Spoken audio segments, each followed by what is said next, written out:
വിശുദ്ധ പരമദിവ്യകാരുണ്യത്തിന് നേരവും ആരാധനയും സ്തുതിയും പുകഴ്ചയും ഉണ്ടായിരിക്കട്ടെ.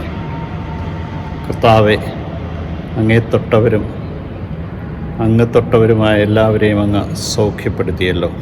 അങ്ങേ തേടി വന്നവരെയും അങ്ങ് അനുഗ്രഹിച്ചവരെയും അങ്ങയുടെ സാന്നിധ്യം നൽകി നിറച്ചതിനെ ഓർത്ത് നന്ദി പറഞ്ഞുകൊണ്ട് ഞാൻ അങ്ങയെ സ്തുതിച്ച് ആരാധിച്ച് മഹത്വപ്പെടുത്തി അങ്ങേക്ക് നന്ദി പറയുന്നു.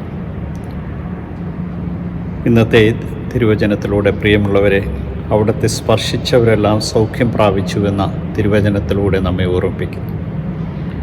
ഗനാസരത്തിലെത്തി വഞ്ചിക്കരയ്ക്ക് അടുപ്പിച്ചപ്പോൾ തന്നെ ആളുകൾ അവനെ തിരിച്ചറിഞ്ഞുവെന്നും എല്ലായിടത്തു നിന്നും രോഗികളെ കിടക്കയിലെടുത്ത് അവനുണ്ടെന്ന് കേട്ട സ്ഥലത്തേക്ക് കൊണ്ടുവന്നുവെന്നും ഗ്രാമങ്ങളിലോ നഗരങ്ങളിലോ നാട്ടിൻപുറങ്ങളിലോ ചെന്നിടത്തൊക്കെ ആളുകൾ രോഗികൾ കണ്ട് പൊതുസ്ഥലത്തിൽ അവനെ കിടത്തിയെന്നും അവൻ്റെ വസ്ത്രത്തിൻ്റെ വിളിമ്പിൽ എങ്കിലും സ്പർശിക്കുവാൻ അനുവദിക്കണമെന്നും സ്പർശിച്ചവരെല്ലാം സൗഖ്യപ്പെട്ടുവെന്നും നമ്മെ ഓർമ്മിപ്പിക്കുന്നു.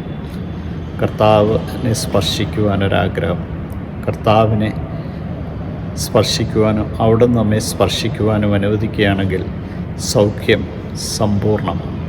ഈ സ്പർശനമാണ് നമുക്ക് ഇന്ന് നഷ്ടപ്പെട്ടു പോയത്. മാതാപിതാക്കൾക്ക് മക്കളെ നഷ്ടപ്പെട്ടു പോയത് ഈ സ്പർശനം ഇല്ലാത്തതാണ്. അവരെ ചേർത്ത് പിടിക്കുവാനും ആശ്വസിപ്പിക്കുവാനും സങ്കടങ്ങളിൽ കൂടെ നിൽക്കുവാനും ആവശ്യങ്ങളിൽ അവരോട് കൂടെ ആയിരിക്കാനും നമ്മുടെ ഇല്ലായ്മകളെ പറഞ്ഞു ബോധ്യപ്പെടുത്തുവാനും ആ ഇല്ലായ്മകളിലൂടെ അവരെ വളർത്തുവാനും നമുക്ക് കഴിയുകയാണെങ്കിൽ നമ്മുടെ മക്കൾ ഒരിക്കലും നമ്മെ വിട്ടുപോവുകയില്ല. പണ്ടൊക്കെ സാരമില്ലടി എന്നൊക്കെ പറഞ്ഞൊരു തോളിലെ തട്ടൽ പലപ്പോഴും പരീക്ഷയിൽ തോക്കുമ്പോഴോ മാർക്ക് കുറയുമ്പോഴോ മാത്രമല്ല, അവരുടെ സങ്കടങ്ങളിൽ പോലും കൂടെ നിൽക്കാൻ മാതാപിതാക്കൾക്ക് കഴിഞ്ഞതുകൊണ്ടാണ് നല്ല മക്കളായി പലരും വളർന്നത്. ഈ സ്പർശനം ലഭിക്കാതെ പക്ഷാഭേദം മക്കളുടെ ഇടയിൽ കാണിച്ചുകൊണ്ടും അസ്വസ്ഥ വരുത്തിക്കൊണ്ടും മാതാപിതാക്കൾ ജീവിക്കുകയാണെങ്കിൽ അവരെ ഒരിക്കലും അവർക്ക് സ്നേഹിക്കുവാനോ അവർക്ക് സ്വാതന്ത്ര്യം ഉണ്ടാകുവാനോ കഴിയില്ല. ഉള്ളിൽ അവർക്ക് ലഭിക്കുന്ന ഈ മുറിവ് എപ്പോഴും അവരുടെ ജീവിതത്തിലുണ്ടായിരിക്കും. മുറിവുകൾ കൊടുക്കാതെ മുറിവുകൾ സുഖപ്പെടുത്തുന്നവരായി നമുക്ക് മാറുവാൻ പ്രത്യേകമായിട്ട് ഈ ദിവസങ്ങളിൽ നമുക്ക് ശ്രദ്ധിക്കാം.